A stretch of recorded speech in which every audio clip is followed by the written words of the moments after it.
여러분, 교제를 우리가 함께 시작하기 전에 이 용성에 대한 지금부터 이제 한 5주간 정도, 길면 1주간을 더 가서 6주간 정도 돼서 용성에 대한 말씀을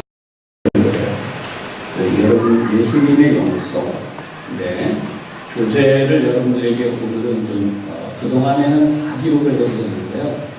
이제 용성이 나가는 동안에는 여러분들이 좀 필기를 하시면 좋을 것 같아서 공간을 좀 준비해드리고, 이 영성에 대한 이야기는 사실 이게 좀 뭐라 그럴까, 어떤 교재들이 나와가지고, 물론 시중에 교재가 있긴 합니다만 교재들을 많이 이렇게 써나가는 어떤 주석이나 이런 건 거의 없어요. 최근에 이제 영성신학이 발달하고 다시 이제 개신교 안에도 이 영성신학이 들어오기 시작합니다. 도대체 영성이라는 게 뭐냐, 이제 이런 이야기를 합니다.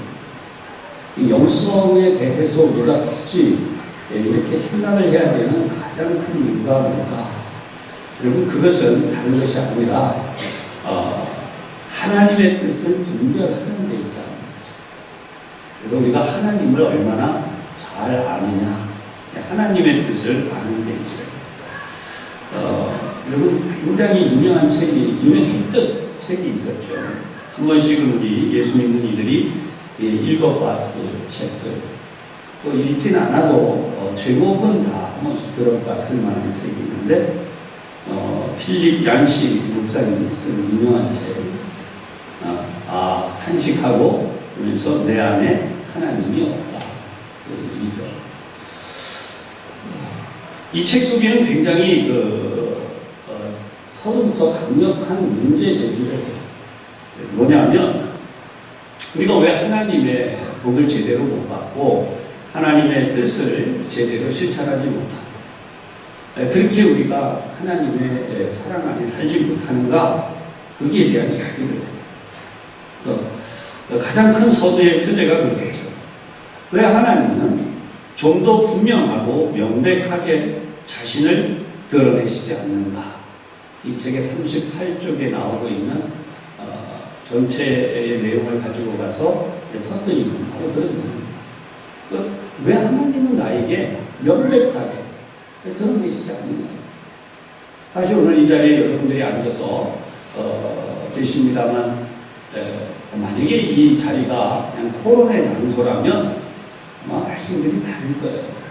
이런저런 하시고 싶은 말씀입니다.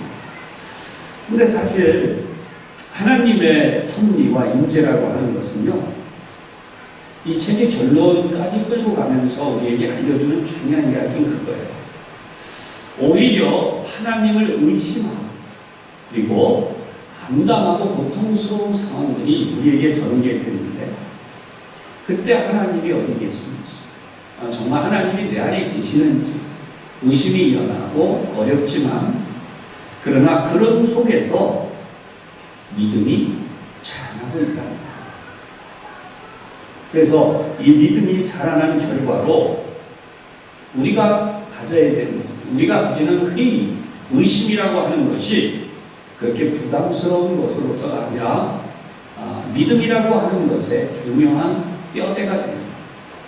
의심해보지 않은 사람은 자기의 믿음을 점검해볼 기회가 없었지 않겠나, 그런 기회마저도 없었지 않았겠나, 이제 그런 이야기를 하고 있어요. 여러분 어떠세요? 여러분의 믿음을 얼마나 점검해보고 계세요? 정말 우리 믿음을 점검해 본다는 것만큼 중요한 일이 어디 있겠습니까? 늘 의심하고 살아가는 사람들에게는 또 얘기가 다르죠. 하지만 그러나 우리가 믿는다고 하면서 믿음으로 살아가다가 의심이 들어온다. 믿음으로 산다고 하다가 회의가 들고, 그리고 선을 행했어요. 믿음의 하나님의 말씀을 순종하고 선을 행했어요. 그런데 거기에 만약에 좋은 일만 있으면 좋은데, 거기에 나는 좋은 일을 했는데, 나는 선한 일을 했는데 그게 고통이, 나에게도 고통이 될 수 있고 상대방에게도 고통이 될 수가 있어요. 그리고 지금 이 믿음의 공동체인 교회 안에서도 정말 하나님의 뜻을 실천했다고 했는데 좋은 결과가 온 것이 아니라 그렇지 않을 때가 있다는 거죠. 그랬을 때 우리는 어떻게 이 문제들을 극복해 가는가에 대해서 이 글 속에서 우리에게 굉장히 중요하게 강조하고 있어요. 그 중에 가장 핵심이 뭐냐면 우리의 믿음은 연단받고 있다는 거죠. 사랑하는 여러분, 오늘도 여러분들이 만약에 이 영성에 대해서 고민하게 되고 생각하게 된다면 영성이라는 단어는 많이 들어왔는데 도대체 그게 어떻게 나의 신앙생활에 영향을 주는지를 알기를 원한다면 이제 앞으로 5주간에서 6주간 정도 예수님의 영성에 대해서 우리가 함께 나누면서 여러분들과 함께 은혜를 받으려고 하는데 연단되어져야 한다. 여러분, 믿음이 하나님 은혜 가운데 꼭 연단되어질 수 있기를 주님의 이름으로 부탁하고 축복합니다.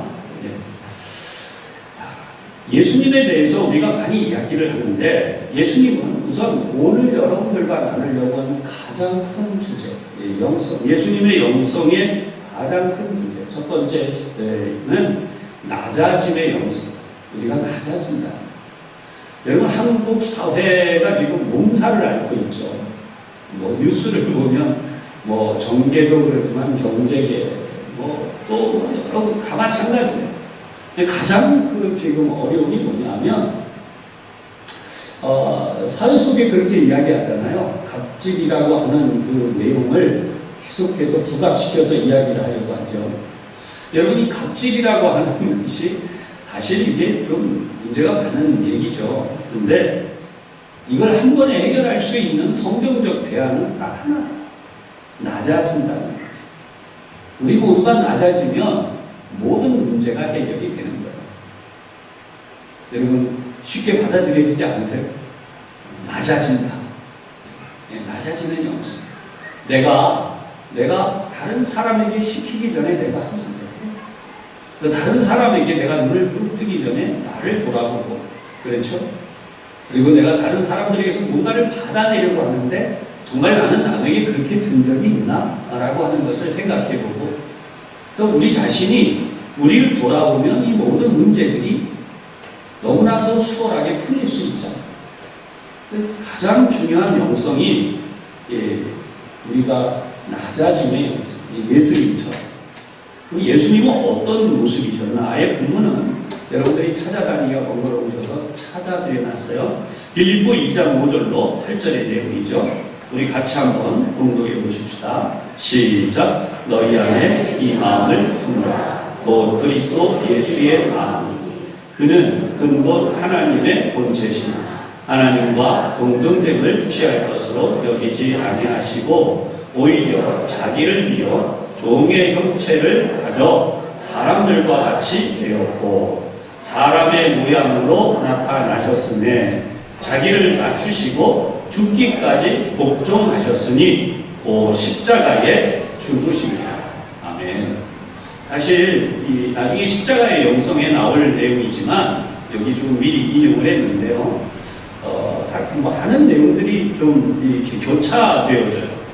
오늘 이 빌립보서에 사도 바울이 전하려고 하는 예수님의 영성은 어떤 거냐면 예수님의 마음을 가져라. 예수님의 마음.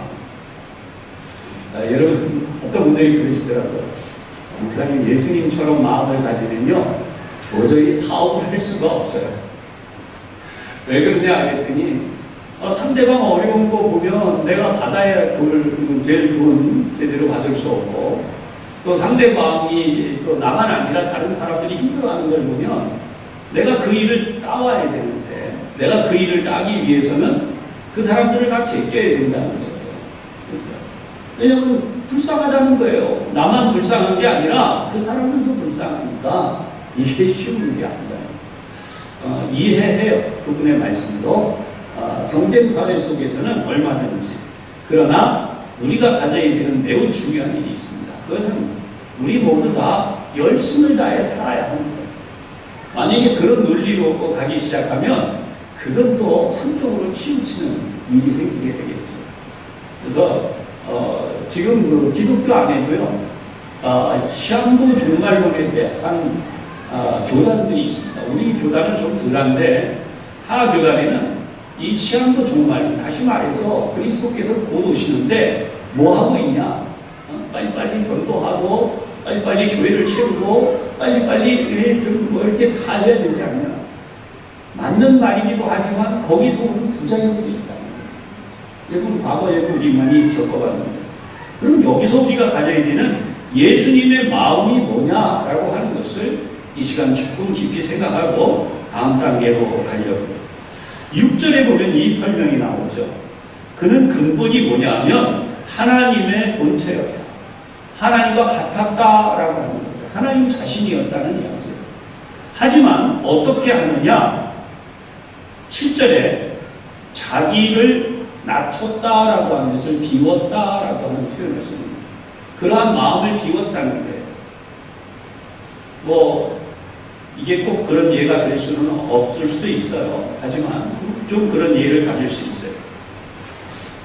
교회 안에서 이제 직분을 가지게 됐어요.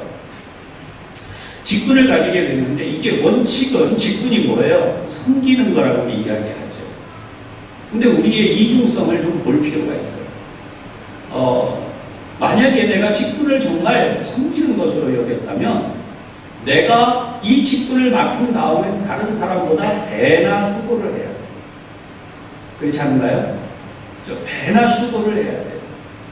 근데 어떤 경우도 있냐면 내가 이 직분을 기다렸어요. 근데 내가 그 직분을 받지 못했어요. 그걸로 인해서 시험 들었다라고 하는 이야기를 들을 때가 있습니다.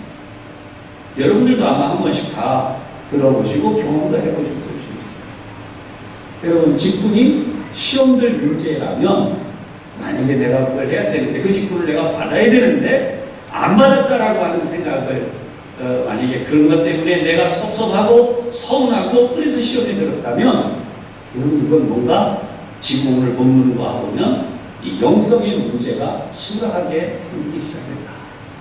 예수님은 분명히 자기 자신이 하나님이세요. 그럼에도 불구하고 자기를 낮춰서 이러한 문제에 대해서 오히려 섬기는 자, 낮아진 자로서의 모습으로 바꿨다.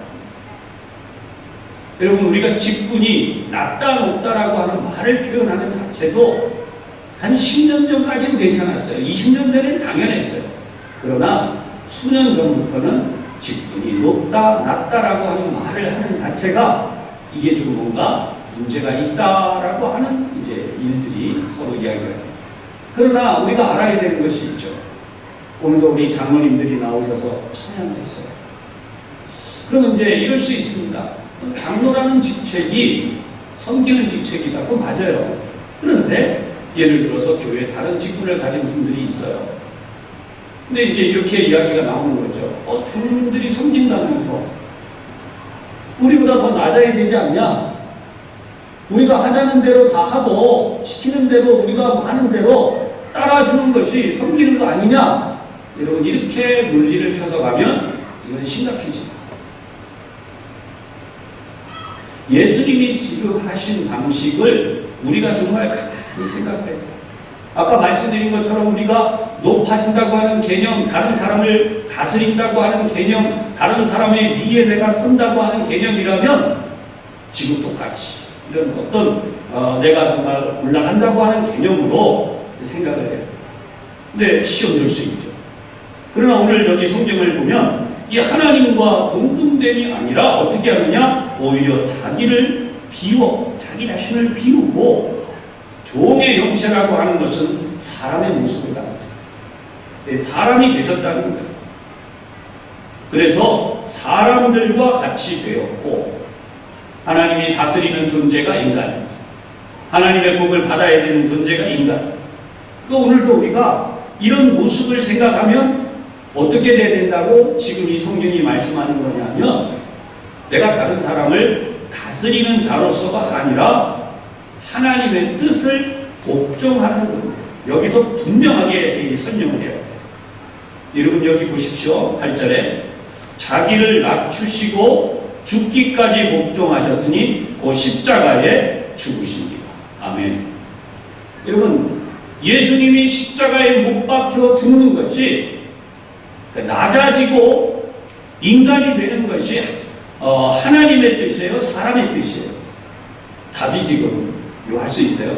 하나님의 뜻이냐 사람의 뜻이냐? 여러분 사람들은 그런 뜻도 몰라요. 그거 할 수도 없어요.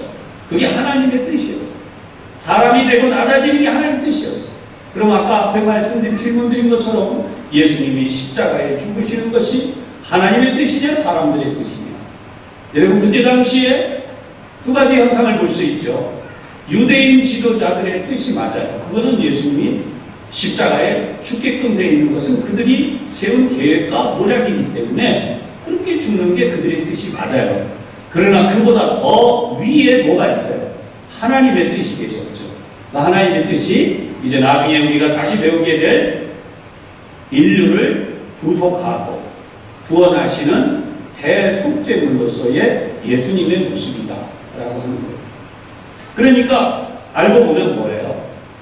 우리가 우리 자신을 비우고 그렇죠? 낮아지고 하는 것은 결국 다른 사람들을 섬기고 돕는 것이 맞기는 하나 그 방향이 분명하게 있다. 그 방향이 뭐예요? 사람의 뜻이 아니라 누구의 뜻이에요?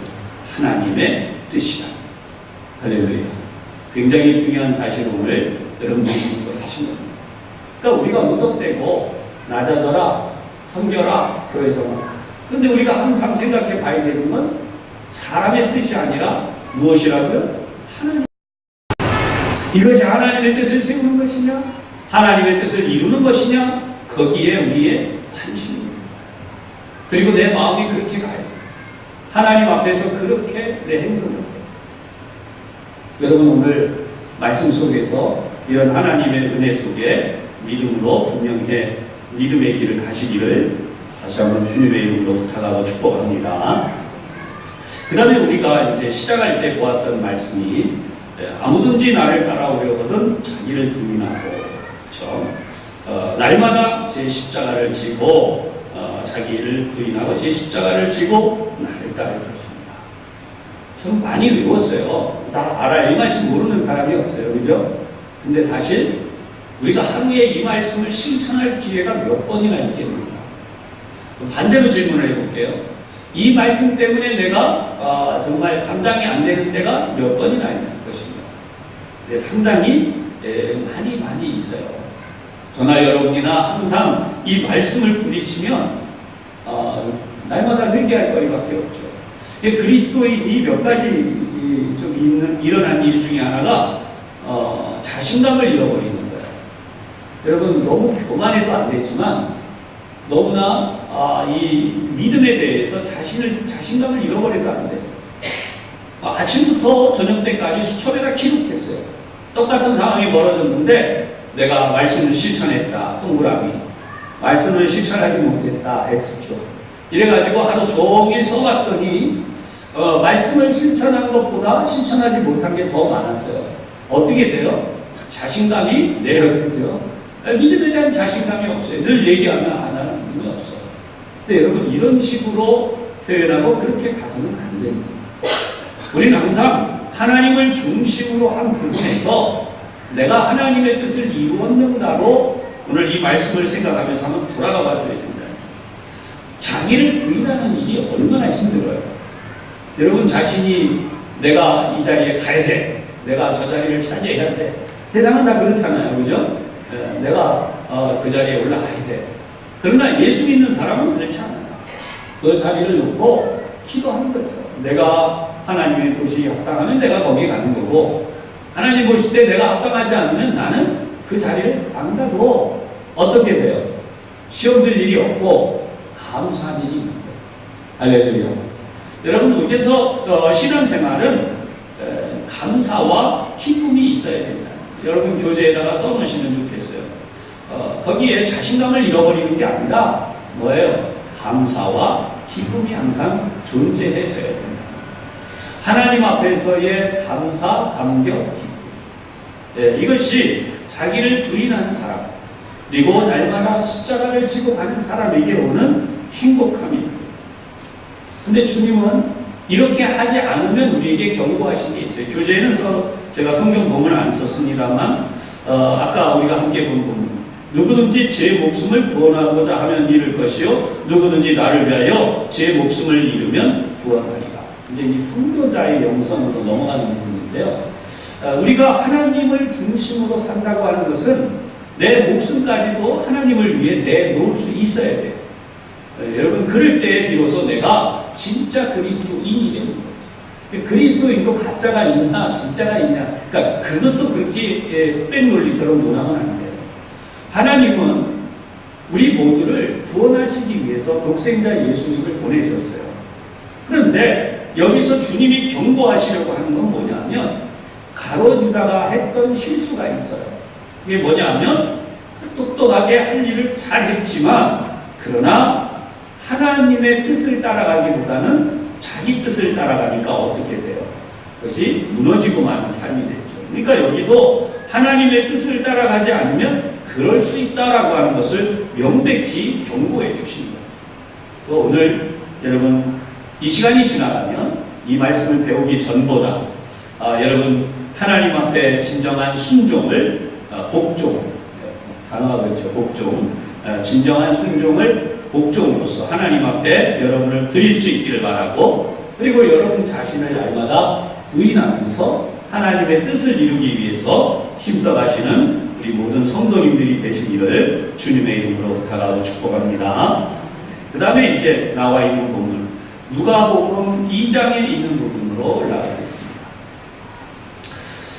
우리가 이제 세상의 역사와 교회의 역사 또는 하나님의 역사를 이야기합니다. 신학에서 논쟁할 때 세상의 역사와 하나님의 역사는 동일시되는가, 많은 논쟁이 있어요. 그 논쟁 가운데에 이제 우리가 조금 생각을 하려고 하는데, 그 중에 예수님이 탄생하실 때의 시간적, 역사적 배경을 이 누가복음이 다루고 있다는 거죠. 누가복음 2장에 보면 가이사의 명령이 떨어졌죠. 가이사의 명령은 다른 명령이 아니에요. 세금을 걷어들이고 노동력을 산출하기 위해서 호적을 하라 이렇게 지시를 한 것입니다. 그러니까 엄밀히 말하면 그것은 하나님의 구속과는 아무 상관이 없어요. 근데 역사가들이나 신학자들이 한결같이 하는 이야기가 뭐냐면, 만약에 누가복음의 이 부분의 기록이 없다면 예수님의 배경 정확하게 이 세상의 기록으로서 내놓을 수 있는, 잘못하면 교회 안에 어떤 전설처럼 나오고 있는 그들만의 기록으로 전락할 수 있었다는 거예요.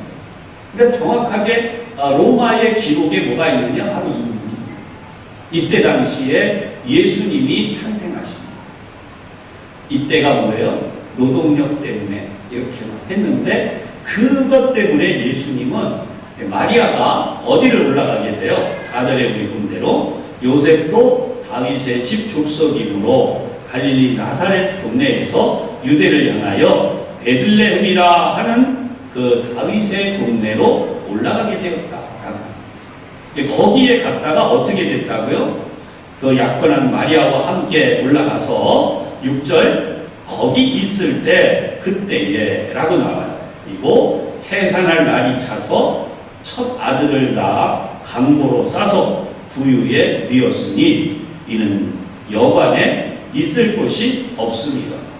오늘도 이렇게 교재 때문에 영상을 좀 보여드릴 내용이 조금 있었는데, 영상을 또 너무 보여드리는 것 같아서 조금 생략했다가 나중에 다시 좀 보여드리려고요. 여러분, 예수님을 받았다고 하는 이 구유, 여기 있어요. 구유가요, 지금은 그 전시되어 있는 걸 보면 그게 진짜 구유라고 얘기하는데, 이 구유가 구유로 보이질 않아요. 왜 그러냐면 온통 금으로 싸가지고 이제 구유의 모습이 없어요. 그때 당시에 어떤 모양이었는지 그 모양을 알 수가 없습니다. 예수님 탄생하신 자리도 그렇고요. 그때 당시에는 정말 그 초라한 자리였는데, 지금은 뭐 그냥 그 자리도 없어요.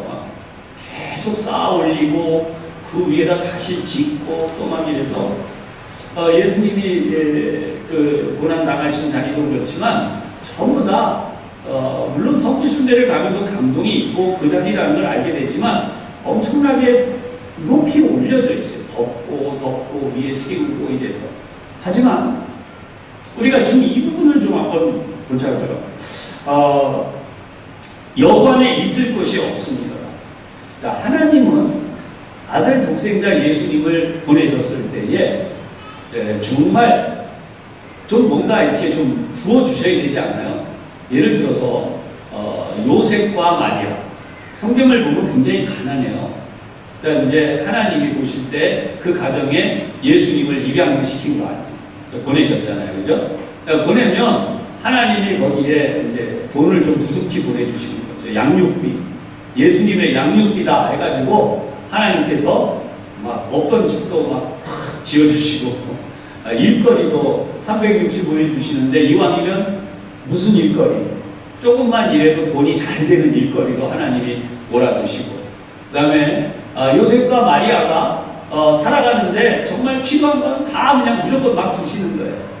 그리고 금이와 옥이야 예수님이 자라나는 동안에 혹시라도 목수일 배워서 그 손에 뭐 흙을 묻히고 나무를 묻히고 연장 때문에 굳은 살이 배기거나 뭐 조금이라도 다치세라 하나님이 초능력과 권능을 부어주세요. 그래가지고 예수님이 손으로 이렇게 하면 의자가 뭐 갑자기 고쳐지고 뭐 나무도 막 부러졌어요 하다가 근데 손으로 이렇게 하시면 나무가 갑자기 이 부러진 게 다시 그냥 고쳐져가지고 원래 나무처럼 이렇게 잘 그렇게 잘 되게 해주셨으면 모든 것이 얼마나 좋을까요? 근데 성경을 보면 예수님에 대한 기록이 그 생략이 되어 있지만 그러나 예수님이 철저하게 목수의 아들로 성장하셨다는 것을 성경이 보여줘요. 예수님은 여러분 우리가 생각하는 것처럼 그렇게 깨끗한 환경에서 자라시거나 좋은 음식을 드셨다든가 아니면 고생을 안 하고 편안히 크셨다든가 그런 내용이 전혀 없어요. 그때 당시에 태어났던 평범한 아이들과 똑같았고 그리고 예수님이 주무시던 자리에도 찬바람이 여전히 불었고 때로는 곤충이나 짐승들이나 이런 오물들이 있는 그런 데서 예수님이 성장하셨어요. 그러니까 그런 걸 생각하면 이미 우리는 우리가 생각하려고 하는 것과 하나님이 우리에게 알려주시는 것과는 굉장히 다르잖아요. 그래서 우리는 예수 딱 믿었다. 누가 그러더라고요. 제가 물론 기도는 그렇게 드려요. 왜냐하면 처음에 교회 등록한 분 중에는 믿음이 전혀 없는 분들이 있어요. 우리나라 초대교회 역사적으로 했지만 집안이 가난하고 정말 먹을 것이 없고 병으로 고통 나오고 그래서 교회 나왔더니 어떻게 돼요? 그 병이 낫고 그 다음에 물질적으로도 좋은 일들이 생기고 그래서 부유한 삶을 살게 되어서 나 하나님의 복 받았어요. 예수 믿으면 복 받습니다. 그 얘기가 이제 맞는 이야기로 됐어요.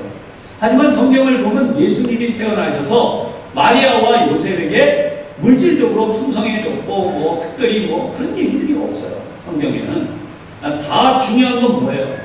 하나님의 아들이라고 하는 실체를 누가 알았어요? 마리아와 요셉이 알았다. 그게 그들에게 최고의 복이에요. 사랑하는 여러분, 제가 오늘 여러분들에게 강하게 말씀드리려고 하는 영성이 바로 이것입니다. 실체를 아는 거예요. 여러분이 예수를 믿었어요. 30년, 40년, 50년 혹은 70년을 믿어도 그 이상을 믿고 대를 물려 믿어도 하나님에 대한 실체를 내가 마음으로 느껴지고 믿어지지 않으면 대단히 죄송하지만 그 영성은 문제가 있는 거예요. 이해하셨길 바라요. 때로 나에게 고난이 올 수 있어요. 내가 기도한 대로 되지 않을 수 있어요. 물질적으로 문제가 있을 수 있어요. 건강에도 어려움이 있을 수 있어요. 근데 여러분 막연하게 다 하나님의 뜻이고 하나님의 사랑이야가 아니라 여러분 여기서 우리가 들어가야 됩니다. 하나님에 대해서 내가 정말 깨달아지고 알아지고 믿어지는 예수의 마음, 아까 조금 전에 빌립보서에 본 예수의 마음이 바로 그 부분이거든요. 내가 하나님의 마음이 느껴지면, 내가 하나님의 마음을 알 수 있으면, 우리는 진짜 할렐루야. 이런 그게 진짜 신앙생활. 그러니까 한국 교회는 어떻게 보면 진짜 신앙생활에 대해서는 별로 안 가르쳐줬다고 볼 수도 있어요. 그냥 운명적으로 그건 팔자야. 예수 믿어도 바뀌는 게 없어. 그냥 이렇게 생각하게 만들거나 아니면 반대로 아까 말씀드린 대로 예수 믿으니까 만사형통, 만병통치 그런 식의 흐름으로 가거나. 근데 여러분 진짜는 뭐예요? 사도 바울이 그의 질병으로 인해서 하나님 앞에 간절히 기도했다는, 3번이나 기도했다는 그것은 그 당시의 기도는 제가 여러 번 말씀드렸지만 40일 금식 기도로 3차례를 했다는 얘기라고 말씀을 드린 적이 있어요. 그러니까 그만큼 간절하게 기도하는 것이 유대 방식의 기도라는 거죠. 그런데 뭐라고 말씀하셨죠? 하나님이 내 은혜가 내게 족하다. 그러니까 여러분 여기서 우리가 알아야 되는 게 있어요. 여러분이 지금 신앙생활 하시면서 만약에 물질의 문제로 내가 섭섭해요. 나 가난한 게 너무 싫어요. 섭섭해요. 그러면 여러분 응답이 올 때까지 기도하시고 응답 받으세요. 그게 영성이에요. 문제는 응답을 어떻게 받느냐인데요. 내 생각대로 받으면 안 되고 바울처럼 하나님의 응답을 받아요. 여러분 하나님의 응답이 올 때에는 무슨 일이 온다고요? 아까도 앞에 말씀드렸지만 제대로 신앙생활하면 뭐가 와요? 기쁨과 감사예요. 내가 정말 이렇게 사는 게 이게 내가 어쩔 수 없어 이렇게 가는 게 아니라 자, 내가 하나님의 은혜로 지금 이렇게 살고 있는 거야. 할렐루야. 하나님의 은혜로 우리 한번 익숙지 않을 수 있는데 한번 따라해 보십시다. 지금 이렇게 사는 것이 하나님의 은혜입니다. 아멘.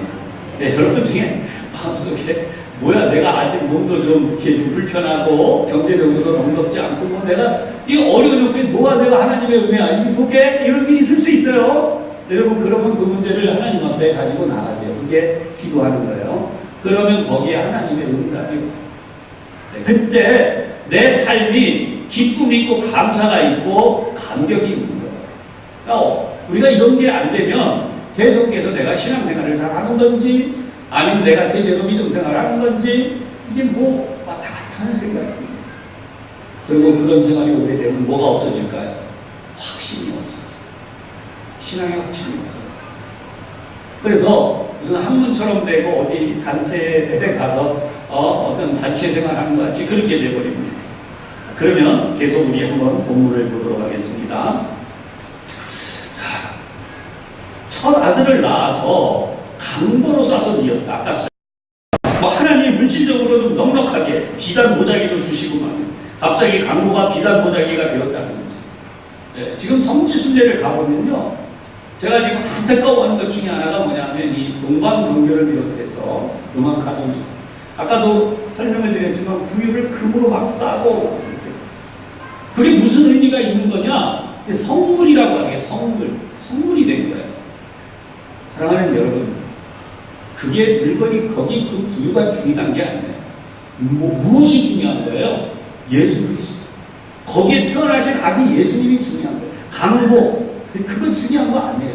근데 자꾸 우리는 거기에 중점을 두려고 해요. 기독교가 물질화되고 물신화되어질 때 그걸 우상이라고 얘기합니다.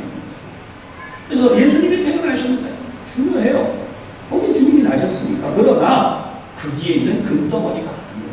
그 금으로 싸고 그 속에 구유가 어떻게 되어 있는지 모르지만 하여튼 금덩어리로 있는 그게 아니다. 예수 그리스도 우리 주님이 중요합니다.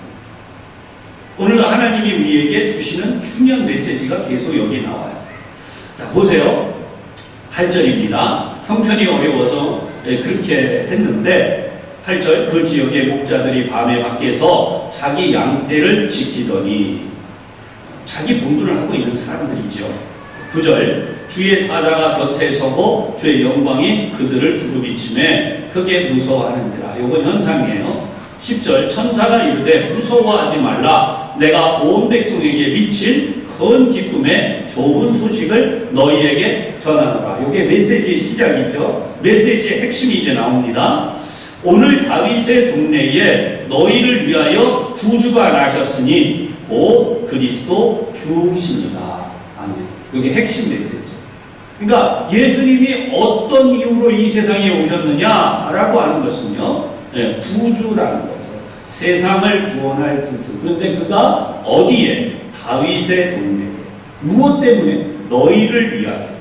그래서 이 성경은 명백하게 우리에게 핵심 메시지를 천사들을 통해서 알려주고 있어요. 그러면 여러분, 우리가 복음을 전할 때, 복음이라고 하는 전도를 할 때에 이 메시지를 분명히 해줘야 돼요. 당신의 구세주가 예수 그리스도이십니다. 아멘. 네. 내 인생의 구세주가 예수 그리스도이시듯이 당신의 구세주도 예수 그리스도이십니다. 좀 극단적인 설명을 해서 이 사람은 돈이 중요한 게 아니에요. 이 사람에게는 자기 마음의 상처가 치유되는 게 최고일 수 있는 사람이 있어요. 그런 사람에게 하나님이 복 주시면 당신은 참 잘 되고 부자가 됩니다. 그런 메시지 백날 해봤자 의미 없는 거죠. 그러니까 마찬가지로 복음이라고 하는 것은, 구세주라고 하는 것은요, 작게는 각자의 치료이지만 가장 핵심 메시지는 뭐예요? 하나님이 세상을 구원하시는, 온 세상의 백성들을 구원하시기 위해 독생자를 보내셨다. 그런데 이상한 게 그 다음에 나와요. 여러분 12절입니다. 시작. 너희가 가서 강보에 쌓여 부유에 누려있는 아기를 보이니 이것이 너희에게 표적이니라 하더니. 아멘. 여러분, 영성이라고 아까 제가 예수님의 영성. 아니, 비단 보자기도 그냥 일반 비단 보자기가 아니라 인간 사이에 불가사의한 옥으로 술을 놓았어요. 예를 들어서 여러분, 옥은 돌이에요. 돌로 술을 놓을 수 있어요? 없어요. 그러나 술을 놨어요. 우리가 학교 다닐 때 배운 유명한 이 옷에 대한 기사가 있어요. 천의무봉. 하늘에서 만들어진 옷은 봉제한 흔적이 없다는 거죠. 아니, 예수님의 그 펴놓은 보자기가 그런 정도의 대단한 거라면 표적이 되겠지만 기껏해야 뭐예요? 강보예요. 그 당시에 가장 흔한 보자기, 강보. 그것도 후유에 눕혀놨어요. 그런데 여기에 누워있는 아이가 무슨 표적입니까? 아까 제가 시작할 때 예수님의 영성을 뭐라고요? 낮아짐의 영성. 그래서 예수님의 영성이 여기서 빛나는 거예요. 고급 비단 보자기도 아니고요. 그 당시에 귀족들이 쓰던 어떤 물건이 아니라 가장 낮은, 그것이 말구유인지 소구유인지 모르지만 거기에 예수님이 태어나셨어요. 그래서 바로 그것 때문에 오늘 이 말씀. 할렐루야. 여러분, 오늘 예수님의 낮아지심의 영성을 제대로 깨달을 때 우리에게 은혜가, 우리에게 얼마나 하나님이 큰 은혜를 베푸셨는지 알겠죠. 제가 몇 마디 말로 이 부분을 다 설명할 수 없어요. 여러분들이 필기를 하면서 깨달아지는 걸 필기해 보시고, 여러분들이 이 부분을 묵상하시고, 날마다 이 부분을 가지고 기도해 보시고, 그러면서 하나님이 나에게 주시는 은혜가 있으면 계속 기록해 가시길 바래요. 이 한 주간 동안, 다음 수요일까지. 그러면 여러분, 여기에 엄청난 일들이 있는데, 성경은 계속해서 이 일로 하늘에서 천사들이 찬양한 내용이 나오는데, 14절에 보면 하나님께는 뭐가 됐고 영광이 됐고, 땅에서는 하나님이 기뻐하시는 그 사람들이 평화를 누리게 됩니다. 여러분, 강보에 기껏해야 돼 있는데 무슨 하나님께 영광이 됐어요. 그러나 성경은 구유에 태어났던 강보에 있던 그게 하나님께 영광이라고 선언합니다. 할렐루야. 왜요? 하나님의 뜻이 이루어졌기 때문에. 그러니까 오늘도 우리는 하나님의 뜻을 이루는 바로 그 삶을 살아요. 시편의 말씀 한 절을 인용해 드렸습니다. 여호와여, 주의 장막에 머무는 자 누구이며 주의 성산에 사는 자 누구이까? 여러분들이잖아요. 오늘 이렇게 와서 예배하는 분들. 그래서 마무리 말, 영성은 그저 예수님을 아는 것이 아니라 예수님의 생명 안에 머무는 것이다. 오늘 목사님이 이 영성에 대해서 써놓은 글입니다. 제가 인용을 좀 했어요. 하나님의 사람은 선한 사람이 아니라 하나님의 선하심을 체험하며 사는 사람이다. 아멘. 여러분들, 하나님의 가운데 예수님의 영성, 첫 번째 낮아지심에 대해서 공부를 했는데, 한 주간도 말씀 묵상하며 믿음으로 승리하실 수 있기를 바라겠습니다. 기도합니다. 하나님 아버지, 은혜를 베풀어 주셔서 감사합니다. 저희들이 기쁨으로 오늘 이 말씀을 대하고 이 시간 돌아갑니다. 성령 하나님 저희들에게 은혜를 베풀어 주옵소서. 모든 것이 주님을 닮아가는, 그리고 주님의 영성이 우리 안에 진정으로 머물러 우리가 주님을 닮아가는 하나님의 자녀들 되게 해 주시옵소서. 예수님 이름으로 기도하옵나이다. 아멘.